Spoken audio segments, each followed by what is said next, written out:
Labas vakaras dar sykį. Ką tik rodžiau, kaip įsigryninau $500. Dabar parodysiu, kaip galima už likusius mano $500 nusipirkti daugiau kredito pakų. Einame žemyn.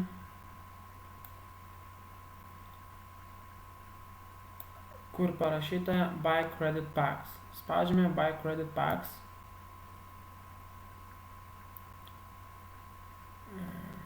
Kaip matome, mano akauntė likę yra $591. Reikia paskaičiuoti, kiek galima kredito pakų už tai nusipirkti.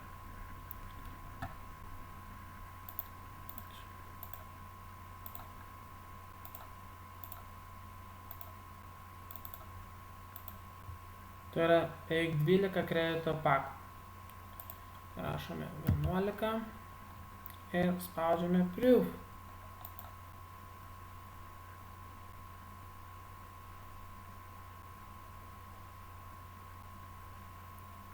Šis man kainuos šie visi kredito pakai $549.89.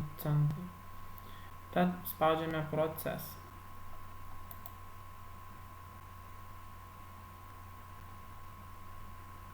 Štai, kaip matote, aš jau juos nusipirkau. Tai tiek šį kartą. Iki.